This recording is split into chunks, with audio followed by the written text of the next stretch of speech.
నమస్కారం ఘంటారావానికి స్వాగతం. ముందుగా ప్రధానాంశాలు. హైడ్రాకు విస్తృతాధికారాలు కల్పించిన రాష్ట్ర ప్రభుత్వం. ఆర్డినెన్స్ కి గవర్నర్ జిష్ణుదేవ్ వర్మ ఆమోదముద్ర.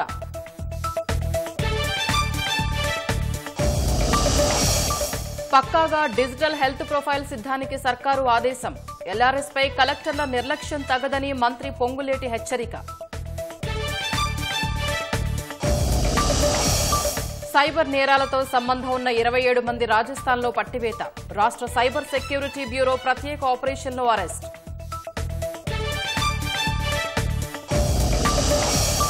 మైసూరు భూ కుంభకోణం కేసులో కీలక పరిణామం. భూములను వెనక్కి ఇచ్చేస్తానన్న సీఎం సిద్దరామయ్య సతీమణి.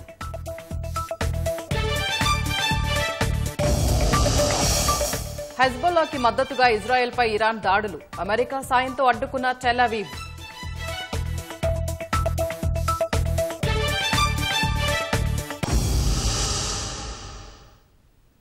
గాంధీ జయంతిని రాష్ట్ర వ్యాప్తంగా ఘనంగా జరుపుకుంటున్నారు. సామాన్యుల నుంచి ప్రముఖుల వరకు మహనీయుడిని స్మరించుకుంటున్నారు. జాతిపిత జయంతి సందర్భంగా హైదరాబాద్ లంగర్ హౌస్లోని బాపుఘాట్లో ప్రముఖులు నివాళులర్పించారు. గవర్నర్ జిష్ణుదేవ్ వర్మ దంపతులు, మంత్రి పొన్నం ఘాట్ వద్ద పుష్పాంజలి ఘటించారు. నేటి తరానికి గాంధీ సిద్ధాంతాలు ఆచరణీయమని చెప్పారు. మహాత్ముడు కలలు కన్న గ్రామ స్వరాజ్యం సాకారానికి అందరూ పాటుపడాలని కోరారు.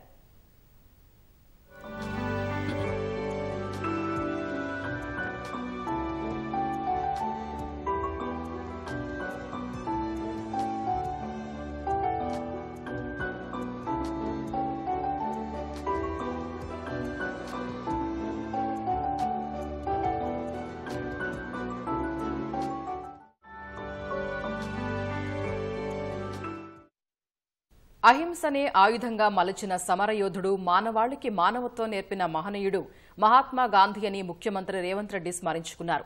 స్వాతంత్ర పోరాట దిక్సూచి, భారతజాతి మౌలిక స్ఫూర్తి గాంధీ జయంతి సందర్భంగా ఆదర్శమూర్తికి రేవంత్ రెడ్డి ఘన నివాళులర్పించారు. జై జవాన్ జై కిసాన్ అనే నినాదం ద్వారా రైతులు, సైనికుల గొప్పతనాన్ని ప్రపంచానికి చాటి చెప్పిన మాజీ ప్రధానమంత్రి లాల్ బహదూర్ శాస్త్రి ఔన్నత్యాన్ని ముఖ్యమంత్రి కొనియాడారు. అక్టోబర్ 2న శాస్త్రి జయంతిని పురస్కరించుకుని స్వాతంత్ర భారత 2వ ప్రధానమంత్రిగా దేశానికి అందించిన సేవలను రేవంత్ రెడ్డి స్మరించుకున్నారు. దేశ స్వాతంత్ర సాధన కోసం సాగిన పోరాటాన్ని శాంతియుతంగా నడిపించిన స్ఫూర్తి ప్రదాత గాంధీజీ అని మాజీ ముఖ్యమంత్రి కేసీఆర్ స్మరించుకున్నారు. ఈ ప్రపంచంలో నువ్వు చూడాలనుకునే మార్పు మొదట నీతోనే ప్రారంభమవ్వాలనే మహాత్మా గాంధీ మాటలు స్ఫూర్తిదాయకమైనవని అటవీ పర్యావరణ శాఖ మంత్రి కొండా సురేఖ అన్నారు. సత్యం, అహింస అనే ఆయుధాలతో మేళవించిన సత్యాగ్రహం అనే మహాయుధాన్ని చేపట్టి స్వాతంత్ర సంగ్రామాన్ని విజయ తీరాలకు చేర్చిన అనితర సాధ్యుడు మహాత్మా గాంధీ అని కొనియాడారు. చెరువులతో పాటు ప్రభుత్వ స్థలాల్ని పరిరక్షణే లక్ష్యంగా ఏర్పాటు చేసిన హైడ్రాకు విశేషాధికారాలు దక్కాయి. ఈ మేరకు రాష్ట్ర ప్రభుత్వం తీసుకొచ్చిన జీవోకి గవర్నర్ జిష్ణుదేవ్ వర్మ ఆమోదం తెలిపారు. రాజ్భవన్ ఆమోద ముద్రతో జాప్యానికి తావు లేకుండా స్వయంగా చర్యల్ని సకాలంలో తీసుకునే అవకాశం హైడ్రాకు కలగనుంది. విపత్తు స్పందన, ఆస్తుల పర్యవేక్షణ, పరిరక్షణ ఏజెన్సీ హైడ్రాకు విస్తృతాధికారాలు కల్పిస్తూ ప్రభుత్వం తీసుకొచ్చిన ఆర్డినెన్స్ కు గవర్నర్ జిష్ణుదేవ్ వర్మ ఆమోదం తెలిపారు. రాజముద్ర పడ్డంతో ఇకపై హైడ్రా చేపట్టే అన్ని కార్యకలాపాలకు చట్టబద్దత లభించింది. ఆ చట్టాన్ని రాబోయే అసెంబ్లీ సమావేశాల్లో ప్రవేశపెట్టి ఆమోదించనున్నట్లు తెలుస్తోంది. అప్పటి వరకు హైడ్రాకు ఈ ఆర్డినెన్స్ రక్షణగా ఉండనుంది. ఇటీవలే రాష్ట్ర ప్రభుత్వం రూపొందించిన ఆర్డినెన్స్ పై గవర్నర్ పలు సందేహాలు వ్యక్తం చేయగా పురపాలక శాఖ ముఖ్య కార్యదర్శి దానకిషోర్ నివృత్తి చేయడంతో జిష్ణుదేవ్ వర్మ ఆమోదముద్ర వేశారు.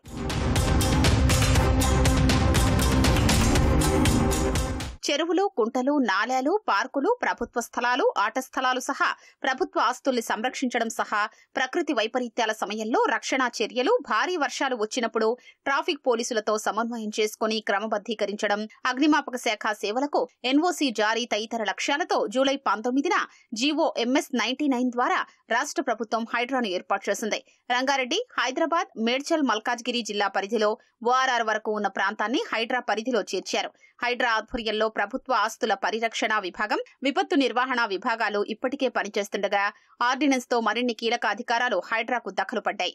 ఆ విభాగాన్ని మరింత బలోపేతం చేసే దిశగా ఇటీవలే పలువురు ఉన్నతాధికారులు, సిబ్బందిని ప్రభుత్వం కేటాయించింది.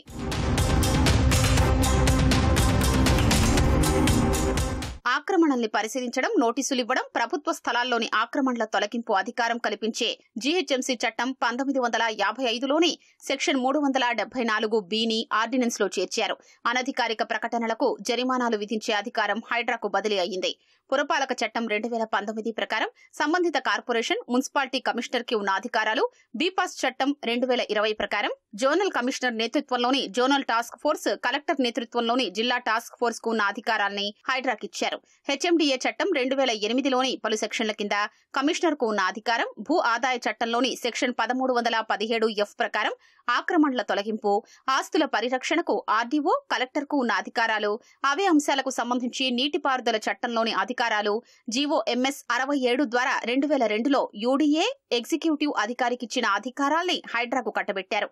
భూ ఆక్రమణ చట్టం 1905లోని పలు సెక్షన్ల కింద జిల్లా కలెక్టర్, తహసీల్దార్, డీటీకి ఉన్న అధికారాలు, వాల్టా చట్టం 2002, Telangana building rules, fire services చట్టంలోని పలు అధికారాల్ని హైడ్రాకు వర్తింపజేశారు. నిర్మాణాలపై చర్యలు తీసుకోవడంలో జాప్యానికి తావు లేకుండా హైడ్రా కొత్త అధికారాలతో స్వయంగా చర్యల్ని సకాలంలో తీసుకోగలుగుతుంది. హైడ్రాను ఏర్పాటు చేస్తూ ఇచ్చిన జీవో 99పై ప్రభుత్వం కౌంటరు దాఖలు చేసే వరకు జీవో అమలు నిలిపివేస్తూ ఎలాంటి మధ్యంతర ఉత్తర్వులు ఇవ్వలేమని హైకోర్టు తేల్చి చెప్పింది. హైడ్రా ఏర్పాటుపై కౌంటరు దాఖలు చేసిన తరువాతే పిటిషన్లపై విచారణను చేపట్టే నిర్ణయం వెలువరిస్తామని పేర్కొంది. హైడ్రాను ఏర్పాటు చేస్తూ రాష్ట్ర ప్రభుత్వం తెచ్చిన జీవో 99 చట్టబద్దతను సవాలు చేస్తూ హైదరాబాద్ నానక్రామ్గూడకు చెందిన లక్ష్మి పిటిషన్ దాఖలు చేశారు. ఆ పిటిషన్పై జస్టిస్ లక్ష్మణ్ విచారణ చేపట్టారు. ప్రభుత్వం తరపున కౌంటరు దాఖలు చేస్తామని, అందుకు కొంత గడువు కావాలని అదనపు అడ్వకేట్ జనరల్ కోరారు. వాదనలు వినిపించిన పిటిషనర్ తరపు న్యాయవాది అప్పటి వరకు జీవో అమలును నిలిపివేస్తూ మధ్యంతర ఉత్తర్వులు జారీ చేయాలన్నారు. సంగారెడ్డి జిల్లా అమీన్పూర్ మండలం ఐలాపూర్లో 10.24 ఎకరాల్లో జోక్యం చేసుకోకుండా ఆదేశాలు ఇవ్వాలని కోరారు.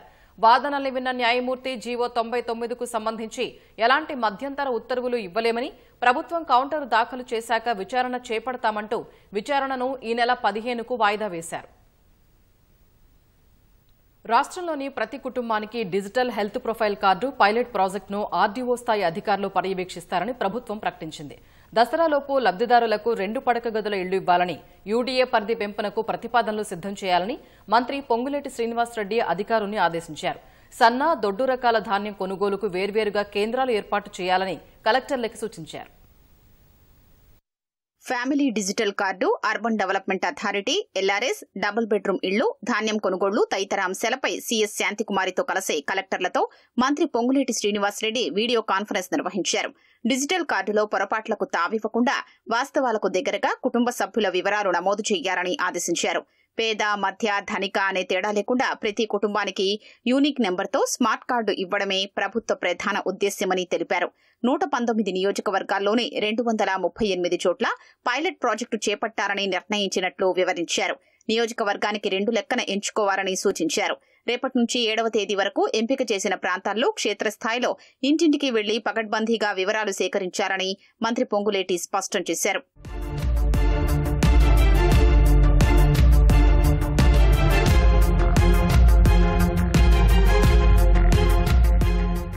డిజిటల్ కార్డుల వివరాల సేకరణ పర్యవేక్షణకు నియోజకవర్గానికి ఆర్డీఓ స్థాయి, జోనల్ కమిషనర్ స్థాయి అధికారుని ప్రత్యేక అధికారులుగా నియమిస్తున్నట్లు పొంగులేటి తెలిపారు. మండలానికి తహసీల్దార్ను నియమిస్తున్నట్లు వెల్లడించారు. కుటుంబ సభ్యుల వివరాల నమోదు, మార్పులు, చేర్పుల విషయంలో జాగ్రత్తలు తీసుకోవాలని స్పష్టం చేశారు. హెల్త్ కార్డుల విధానం, అమలు, ఫలితాలపై అధికారుల బృందం పలు రాష్ట్రాల్లో పర్యటించి నివేదిక అందించినట్లు తెలిపారు. సీఎం రేవంత్ రెడ్డి సూచనలకు అనుగుణంగా పైలట్ ప్రాజెక్టు చేపట్టినట్లు వివరించారు. ఆ పైలట్ ప్రాజెక్టును ముఖ్యమంత్రి రేవంత్ రెడ్డి రేపు ప్రారంభిస్తారని పొంగులేటి వెల్లడించారు. అందులో ఎదురయ్యే మంచి చెడులను పరిగణలోకి తీసుకుని రాష్ట్ర వ్యాప్తంగా అమలును పరిశీలిస్తామని వివరించారు.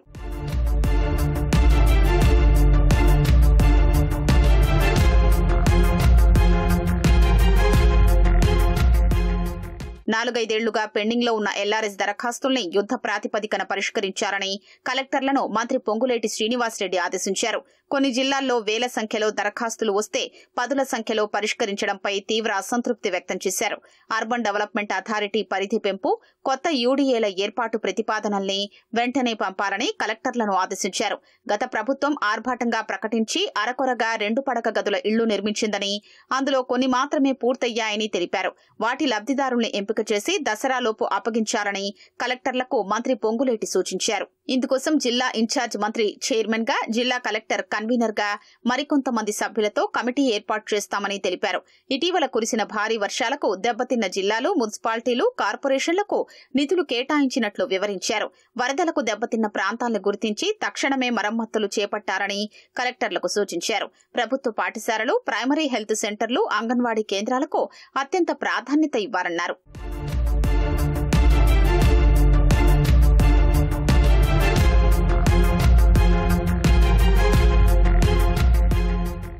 ఎన్నికల్లో ఇచ్చిన హామీని నిలబెట్టుకునేందుకు 35 సన్న రకాల ధాన్యానికి క్వింటాలకు 500 బోనస్ ఈ ఖరీఫ్ నుంచే అమలు చేస్తున్నట్లు పొంగులేటి శ్రీనివాసరెడ్డి పునరుద్ఘాటించారు. రాష్ట్ర వ్యాప్తంగా 7,144 ధాన్యం కొనుగోలు కేంద్రాలను ఏర్పాటు చేస్తున్నామని, సన్న, దొడ్డు ధాన్యానికి వేర్వేరుగా కొనుగోలు కేంద్రాలు ఉంటాయని చెప్పారు. రైతులకు సమస్య రాకుండా కొనుగోళ్ల ప్రక్రియను కలెక్టర్లు స్వయంగా పర్యవేక్షించారని మంత్రి పొంగులేటి ఆదేశించారు. రాష్ట్రంలో గ్రీన్ హైడ్రోజన్, సౌర విద్యుత్ ప్లాంట్లు ఏర్పాటు చేయనున్నట్లు ఉప ముఖ్యమంత్రి భట్టి విక్రమార్క అన్నారు. జపాన్ పర్యటనలో ఉన్న ఆయన టోక్యోలోని యమానాషి గ్రీన్ హైడ్రోజన్ కంపెనీ పరిశోధనాభివృద్ది కేంద్రాన్ని సందర్శించారు. ప్లాంట్ను పరిశీలించిన అనంతరం భట్టి విక్రమార్క ఈ తరహా గ్రీన్ హైడ్రోజన్ ప్లాంటుని రాష్ట్రంలో ఏర్పాటుకు ప్రతిపాదనలు సిద్దం చేయాలని అధికారులకు సూచించారు. మిగులు విద్యుత్ నిల్వకు ఉపయోగపడే యమానాషి విద్యుత్ బ్యాటరీ ఎనర్జీ స్టోరేజ్ సిస్టమ్ను పరిశీలించారు. తెలంగాణలో green hydrogen, battery energy storage system ఏర్పాటుకు కలిసి రావాలని కోరగా యమానాషి సానుకూలంగా స్పందించినట్లు భట్టి విక్రమార్క వివరించారు. ఉచిత బస్సు పథకంతో నిత్యం మహిళా ప్రయాణికులతో కిటకిటలాడుతున్న బస్సులు దసరా సెలవుల సందర్భంగా మరింత రద్దీగా మారాయి. పండుగకు ఊరెళ్లే ప్రయాణికులు, విద్యార్థులు జగిత్యాల, ఖమ్మం బస్టాండ్లలో గంటల తరబడి ఎదురు చూడాల్సి వస్తోంది. బస్సుల వెంట పరుగులు పెడుతూ సీటు కోసం విశ్వ ప్రయత్నాలు చేస్తున్నారు. పండుగకు మరిన్ని అదనపు బస్సులు నడపాలని ప్రయాణికులు కోరుతున్నారు. దగ్గరున్న వాళ్ళు కూడా, ఆటోలు ఉన్న వాళ్ళు కూడా వెళ్తలేరు. మాకు ఒకటే బస్సు ఉంటుంది. అటు సందర్భంలో కూడా ఒక 2 బస్సులు వస్తే బాగుంటుంది కదా. ఇది రూరల్ విలేజ్ కాబట్టి ఇక్కడికి బస్ ఫెసిలిటీ ఒకటే ఉంది కాబట్టి ఈ సందర్భంలో ఇంకొకటి వేస్తే బాగుంటుంది. ఎందుకంటే బాగా ఇబ్బంది పడుతుంది. అబద్ధంగా మాట్లాడుతున్నా. నేను 20 ఏళ్ళ ఇంత జనాలు ఆగం కాలే. నేను ఎందుకు కట్టిండు? బస్సు కిరాయి పెట్టేది ఉండే. అంత జనాలను ఇలువ లేకుండా వేసిండు ఆడోళ్ళు. 2 బస్సులు అయితే ఏమైతుంది? దావనపల్లి, కాట్ల డ్రైవర్ కూడా తమ్మెళ్తలే. డ్రైవర్ కండక్టర్ కూడా ఇంత జనాలు ఈ బస్సు జంట నగరాల్లో జరిగే మతపరమైన ఊరేగింపుల్లో డీజే సౌండ్ సిస్టమ్ వినియోగం, బాణాసంచా కాల్చడంపై పోలీసులు ఆంక్షలు విధించారు. ఊరేగింపుల్లో డీజే సౌండ్, బాణాసంచా కాల్చడంపై పోలీస్ కమిషనర్ సివి ఆనంద్ నిషేధం విధిస్తూ ఆదేశాలు జారీ చేశారు. డీజే వాడటం వల్ల తీవ్ర శబ్ద కాలుష్యం ఏర్పడి ప్రజలు ఇబ్బంది పడుతున్నారని పేర్కొన్నారు. ఇటీవలే మత పెద్దలు, ఇతర సంఘాలతో సమావేశం ఏర్పాటు చేసిన ఆనంద్ డీజే వల్ల ఎదురయ్యే దుష్పరిణామాలపై వివరించారు. ఇటీవలి కాలంలో మతపర ఊరేగింపులు విపరీతంగా పెరిగిపోయాయన్నారు. ఆయా ఊరేగింపుల్లో ఉపయోగించే డీజే సౌండ్తో భారీగా శబ్ద కాలుష్యం ఏర్పడుతోందని, తద్వారా రక్తపోటు, వినికిడి సమస్యలు, మానసిక ఆందోళన, నిద్రలేమి వంటి సమస్యలు ఎదురవుతాయని ఆనంద్ తెలిపారు. బాణాసంచా కాల్చడం వల్ల ఒక్కోసారి అగ్ని ప్రమాదాలు జరిగే అవకాశం ఉందని చెప్పారు. నిషేధాజ్ఞలు ఉల్లంఘించిన వారిపై చర్యలు తప్పవని పోలీస్ కమిషనర్ సివి ఆనంద్ హెచ్చరించారు. జమ్మూ కశ్మీర్ అసెంబ్లీ ఎన్నికల్లో భాగంగా మంగళవారం జరిగిన చివరి విడత పోలింగ్లో 68.72% ఓటర్లు తమ ఓటు హక్కును వినియోగించుకున్నారు. 7 జిల్లాల్లో 40 శాసనసభ స్థానాలకు పటిష్టమైన భద్రత మధ్య పోలింగ్ నిర్వహించారు. ఉదయం 7 గంటలకు పోలింగ్ మొదలైనప్పటి నుంచి ఓటర్లు పెద్ద ఎత్తున బారులు తీరి కనిపించారు. సాయంత్రం 6 గంటలకు గడువు ముగిసిన తర్వాత కొన్ని చోట్ల ఇదే పరిస్థితి కొనసాగింది. నియంత్రణ రేఖ వద్ద ఏర్పాటు చేసిన పోలింగ్ కేంద్రాలు అన్ని చోట్ల ఎన్నికలు ప్రశాంతంగా ముగిశాయని, ఎలాంటి అవాంఛనీయ ఘటనలు చోటు చేసుకోలేదని అధికారులు ప్రకటించారు. అత్యధికంగా సాంబా జిల్లాలో 73.45%, ఉధంపూర్లో 72.91%, కఠువా జిల్లాలో 70.53%, జమ్మూలో 66.79%, బందీపురాలో 64.95%, కుప్వారాలో 62.76%, బారాముల్లాలో 55.73% మంది ఓట్లు వేశారు. జమ్మూ కశ్మీర్లో 90 శాసనసభ స్థానాలు ఉండగా గత నెల 18న మొదటి విడత, 25న రెండో విడత పోలింగ్ జరిగింది. ఈ నెల 8న ఓట్ల లెక్కింపు జరగనుంది. భూకుంభకోణ వ్యవహారం కర్ణాటకలో తీవ్ర చర్చనీయాంశమవుతోన్న వేళ మైసూరు అర్బన్ డెవలప్మెంట్ అథారిటీ కీలక నిర్ణయం తీసుకుంది. ముఖ్యమంత్రి సిద్దరామయ్య సతీమణి చేసిన ప్రకటన మేరకు ఆ భూముల్ని తిరిగి తీసుకునేందుకు అంగీకరించింది. ఈ కుంభకోణం సీఎం సిద్దరామయ్యకు తలనొప్పిగా మారడంతో భూముల్ని వెనక్కి ఇచ్చేస్తామని ఆయన సతీమణి పార్వతి ప్రకటించింది. తన అన్నయ్య పసుపు కుంకుమల కింద ఇచ్చిన ప్లాట్లు ఇంత రాద్ధాంతం చేస్తాయని ఊహించలేదని లేఖలో పేర్కొన్నారు. తన భర్త గౌరవం ఘనతకు మించి ఈ ఆస్తులు పెద్దవి కావని చెప్పారు. ఇన్నేళ్లు ఆయన అధికారం నుంచి ఏమీ ఆశించని తమకు ఈ ఆస్తులు తృణప్రాయమని వెల్లడించారు.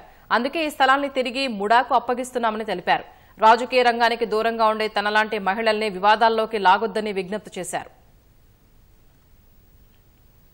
డేరా సచ్చా సౌదా అధిపతి గుర్మీత్ రామ్ రహీం సింగ్ ను పెరోల్పై విడుదల చేసే అవకాశం ఉందని జరుగుతున్న ప్రచారంపై కాంగ్రెస్ స్పందించింది.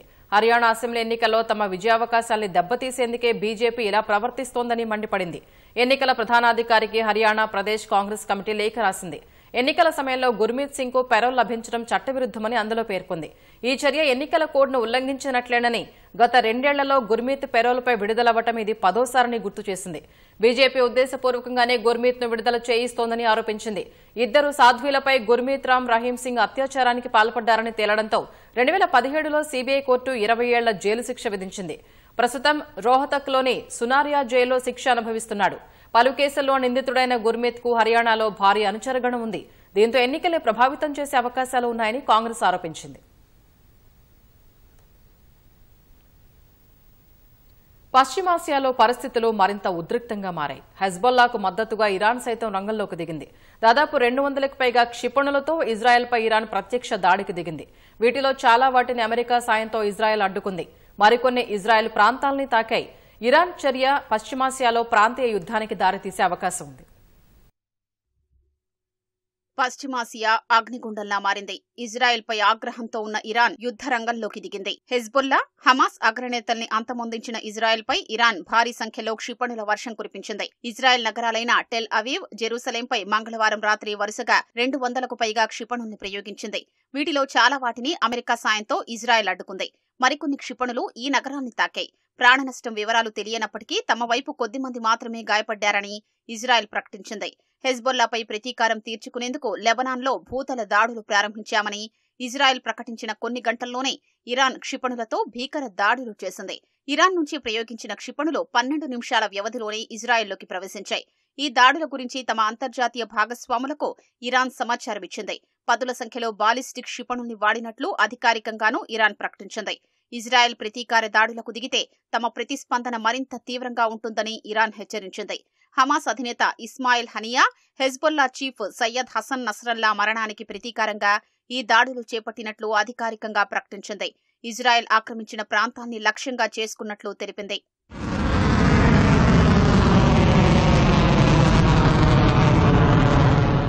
ఇరాన్ క్షిపణులతో బెంబేలెత్తిన ఇజ్రాయేలీలు బాంబు షెల్టర్లలోకి వెళ్లి తలదాచుకున్నారు. మరికొందరు రోడ్డు పక్కన రక్షణ ప్రదేశాల్లో దాక్కున్నారు. ఇజ్రాయెల్ అంతటా సైరన్ల మోత మోగింది. టీవీ ఛానళ్లు, మొబైల్ ఫోన్ల ద్వారా కూడా ప్రజల్ని ప్రభుత్వం అప్రమత్తం చేసింది. తమ పౌరుల ప్రాణాల్ని రక్షించడానికి ఇజ్రాయెల్ రక్షణ దళం ఐడీఎఫ్ అన్ని చర్యలు తీసుకుందని ఇజ్రాయెల్ విదేశాంగ మంత్రిత్వ శాఖ పేర్కొంది. తమ వారికి అండగా ఉంటామని ఇజ్రాయెల్ ప్రకటించింది. ఇరాన్ క్షిపణుల్ని చాలా వాటిని ధ్వంసం చేసినట్లు తెలిపింది. అమెరికాకు చెందిన డిస్ట్రాయర్ల సహాయంతో వాటిని కూల్చివేసినట్లు ఇజ్రాయెల్ ప్రకటించింది. అయితే మరోవైపు తమ క్షిపణులు చాలా వరకు లక్ష్యాల్ని ఛేదించినట్లు ఇరాన్ పేర్కొంది. ఇజ్రాయెల్పై ప్రయోగించిన 90% క్షిపణులు లక్ష్యాల్ని విజయవంతంగా ఛేదించినట్లు ఇరాన్ రివల్యూషనరీ గార్డ్ తెలిపింది.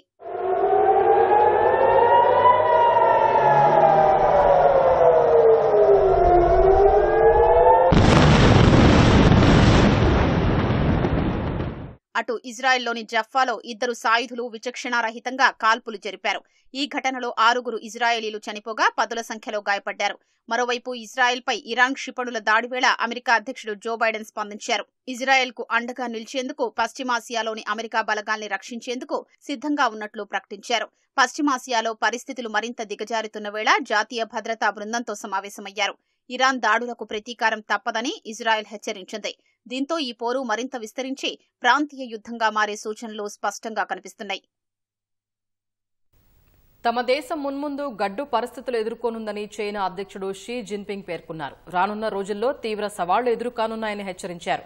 భారత్ సహా పొరుగు దేశాలతో పెరుగుతున్న ఉద్రిక్తతలు, అమెరికాతో తీవ్ర పోటీ, ఆర్థికంగా ప్రతికూల గాలులు వీయడం వంటివి ఇందుకు దారితీస్తున్నాయన్నారు. 75 జాతీయ దినోత్సవం సందర్భంగా బీజింగ్లోని తియానన్ స్క్వేర్లో ఏర్పాటు చేసిన కార్యక్రమంలో జిన్పింగ్ ఈ వ్యాఖ్యలు చేశారు. మున్ముందు పరిస్థితులు అంత సాఫీగా ఉండవని, ఎన్నో సమస్యలు, అడ్డంకులు ఎదురుకావచ్చని అన్నారు. ఇటువంటి సమయాల్లో అప్రమత్తంగా ఉంటూ ముందుకెళ్లాలని పార్టీ నాయకులకు సూచించారు. కమ్యూనిస్టు పార్టీతో పాటు సైన్యం, అన్ని వర్గాల ప్రజలు కలిసికట్టుగా ముందుకెళ్లాలన్నారు. అప్పుడు ఏ కష్టాలు కూడా చైనీయుల్ని అడ్డుకోలేవని జిన్పింగ్ పేర్కొన్నారు. తైవాన్ స్వాతంత్రాన్ని తీవ్రంగా వ్యతిరేకిస్తున్నామన్న ఆయన అది తమలో భాగమని అన్నారు. జలసంధికి ఇరువైపులా ఉన్న ప్రజల మధ్య రక్త సంబంధం ఉందని వ్యాఖ్యానించారు. అణ్వాయుధాల్ని ప్రయోగించడానికి ఉత్తర కొరియా యత్నిస్తే అదే స్థాయిలో ప్రతిస్పందన ఉంటుందని దక్షిణ కొరియా హెచ్చరించింది. 76వ సాయుధ దళాల దినోత్సవం సందర్భంగా సియోల్లో నిర్వహించిన సైనిక పరేడ్లో దక్షిణ కొరియా 340 ఆయుధాలను ప్రదర్శించింది. భూ ఉపరితలం నుంచి భూతలంపై లక్ష్యాలను, భూతలం నుంచి గగనతలంలోని లక్ష్యాలను ఛేదించే క్షిపణుల్ని, పలు రోబోల్ని ప్రదర్శించింది. ఈ సందర్భంగా సైనికుల్ని ఉద్దేశించి ప్రసంగించిన దక్షిణ కొరియా అధ్యక్షుడు ఉత్తర కొరియా అణ్వాయుధాల్ని ప్రయోగిస్తే వారికి అదే చివరి రోజు అవుతుందని హెచ్చరించారు. యురేనియం శుద్ధి కేంద్రానికి సంబంధించిన చిత్రాలను గత నెల ఉత్తర కొరియా విడుదల చేసిన నేపథ్యంలో దక్షిణ కొరియా అధ్యక్షుడు ఈ వ్యాఖ్యలు చేశారు. అణ్వాయుధాలు దేశ భద్రతకు హామీ ఇస్తాయనే భ్రమలు వీడాలని ఉత్తర కొరియా నియంత కిమ్కు సూచించారు. లక్కన్ అరోరా అనే సైబర్ నేరగాడికి 194 కేసుల్లో ప్రమేయం. ఓం హరిశరణంకు 177 సైబర్ నేరాలతో సంబంధం. ఇలా పదుల సంఖ్యలో సైబర్ నేరాలతో సంబంధం ఉన్న 27 మంది తొలిసారిగా పోలీసులకు చిక్కారు. రాజస్థాన్లో తెలంగాణ సైబర్ సెక్యూరిటీ బ్యూరో చేపట్టిన ఆపరేషన్లో అక్రమార్కుల బాగోతాలు ఒక్కసారిగా బహిర్గతమయ్యాయి. దేశవ్యాప్తంగా సైబర్ నేరాలపై నమోదైన 2223 కేసుల్లో వారి ప్రమేయం ఉన్నట్లు వెల్లడైంది. టీజీసీఎస్బీ బృందాలు 15 రోజుల పాటు మకాం వేసి వారిని తొలిసారిగా పట్టుకోగలిగాయి. దేశవ్యాప్తంగా పలు రాష్ట్రాల్లో సైబర్ నేరాలకు పాల్పడుతున్న కీలక నేరగాళ్లు తెలంగాణ సైబర్ సెక్యూరిటీ బ్యూరోకు చిక్కారు. విదేశీ సైబర్ నేరస్తుల ముఠాలకు సహకరిస్తున్న వారిని ఇప్పటి వరకు ఏ పోలీసులు గుర్తించలేకపోవడం గమనార్హం. కేవలం తెలంగాణలోనే 9 కోట్లకు పైగా కాజేసిన నేరగాళ్లను అరెస్టు చేసిన పోలీసులు వారి నుంచి 31 సెల్ ఫోన్లు, 37 సిమ్ కార్డులు, 13 ఏటీఎం కార్డులు, 7 చెక్ బుక్లు, 2 హార్డ్ డిస్క్లను స్వాధీనం చేసుకున్నారు. సైబర్ నేరాల దర్యాప్తు క్రమంలో అంతర్రాష్ట్ర ఆపరేషన్లు నిర్వహించేందుకు సైబర్ క్రైమ్ బ్యూరో ఇటీవలే స్పెషల్ ఆపరేషన్ టీంలను ఏర్పాటు చేసింది. బాధితుల నుంచి కొట్టేసిన సొమ్ము బదిలీ అయిన బ్యాంకు ఖాతాల ఆధారంగా ఆ బృందాలు ఆపరేషన్ చేపట్టాయి. నిందితులు సెల్ టవర్ లొకేషన్ల ఆధారంగా వారి చిరునామాలు కనిపెట్టి క్షేత్రస్థాయి బృందాలకు రేయింబవళ్లు సమాచారం అందించాయి. ఈ క్రమంలోనే మొత్తం 60 మందిలో 27 మందిని అరెస్ట్ చేయగలిగారు. వారిని అక్కడి కోర్టుల్లో హాజరుపరిచి ట్రాన్సిట్ వారెంట్లపై హైదరాబాద్ కు తీసుకొచ్చి రిమాండ్కు తరలించారు. All these 27 cyber criminals have been brought on transit remand, and they have presently now lodged in different jails in Telangana. These 27 criminals were involved in 189 cases of Telangana and 2,223 cases in the country. తమ పేరిట 29 current bank ఖాతాల్ని తెరిచి కీలక నిందితులకు అప్పగించినట్లు దర్యాప్తులో వెల్లడైంది. ఆ ఖాతాల్లోకి సుమారు 11 కోట్ల నగదు లావాదేవీలు జరిగినట్లు ప్రాథమికంగా గుర్తించారు. వాటిలో రాష్ట్ర బాధితులకు సంబంధించిన 189 కేసుల్లోనే 9 కోట్లు కొల్లగొట్టినట్లు తేలింది. ఆ మోసాల వెనుక థాయిలాండ్, లావోస్, మయన్మార్ పాత్ర ఉన్నట్లు భావిస్తున్నారు. ఉద్యోగాలిప్పిస్తామని యువకుల్ని రప్పించుకుని వారితో సైబర్ నేరాలు చేయిస్తున్నట్లు సమాచారం. బాధితుల నుంచి కొల్లగొట్టిన సొమ్ము తొలుత మ్యూల్స్ ఖాతాల్లోకి వచ్చి పడిన వెంటనే పలు దఫాలుగా ఇతర ఖాతాల్లోకి మళ్లిస్తున్నారు. అనంతరం క్రిప్టో కరెన్సీ ఎక్స్చేంజ్ల ద్వారా సొమ్మును బిట్కాయిన్లలోకి మార్చి విదేశాలకు తరలిస్తున్నట్లు గుర్తించారు. ముఖ్యంగా చైనా ముఠాలే ఎక్కువగా దందా సాగిస్తున్నట్లు వెల్లడైంది. There were about 29 mule accounts which were opened by them. As per initial estimate, almost 11 crore transactions of cyber crimes have taken place through these 29 accounts. This is an initial figure, and as we are investigating, the amount may increase. Now, the Cyber Bureau till now had never done an interstate operation. The field level teams were continuously supported by the 24/7 by our teams here, finding out locations and other things of the accused. And finally, we were successful in getting 27 of these people. Cyber నేరాలపై ప్రజలు అప్రమత్తంగా ఉండాలని, bank ఖాతాల వివరాల్ని ఎట్టి పరిస్థితుల్లో ఇతరులకు ఇవ్వరాదని అధికారులు సూచిస్తున్నారు. గుర్తు తెలియని వ్యక్తులెవరైనా ఫోన్లు చేసి లేదా ఆన్లైన్ ప్రకటనలు పంపి పెట్టుబడులపై సలహాలిస్తామంటే నమ్మొద్దని సూచించారు. ఒకవేళ ఏదైనా అనుమానంగా అనిపిస్తే 1930కి ఫోన్ చేయాలన్నారు. డబ్బు పోయిన గంటలోపు ఫిర్యాదు చేస్తే డబ్బులు తిరిగొచ్చే అవకాశం ఉందని శిఖా గోయల్ తెలిపారు. రాష్ట్రంలో ఉమ్మడి జిల్లాల వారీగా ఐఏఎస్ అధికారులను ప్రత్యేక అధికారులుగా ప్రభుత్వం నియమించింది. ప్రత్యేక అధికారులు జిల్లాల్లో పర్యటించి అక్కడి కలెక్టర్లతో సమన్వయం చేసుకుంటూ ప్రభుత్వ కార్యక్రమాల్ని అమలు చేయాలని ఉత్తర్వుల్లో సీఎస్ శాంతికుమారి పేర్కొన్నారు. ఉమ్మడి ఆదిలాబాద్ జిల్లాకు ఇలంబర్తి, ఉమ్మడి కరీంనగర్కు ఆర్వీ కర్ణన్, నల్గొండ జిల్లాకు అనితా రామచంద్రన్, నిజామాబాద్ జిల్లాకు ఎస్ శరత్ ప్రత్యేక అధికారులుగా నియమితులయ్యారు. ఉమ్మడి రంగారెడ్డి జిల్లాకు డి దివ్య, మహబూబ్ నగర్ కు రవి, వరంగల్ జిల్లాకు టి వినయకృష్ణారెడ్డి, మెదక్కు హరిచందన, ఖమ్మం జిల్లాకు సురేంద్ర మోహన్, హైదరాబాద్ జిల్లాకు ఆమ్రపాలి స్పెషల్ ఆఫీసర్గా నియమితులయ్యారు.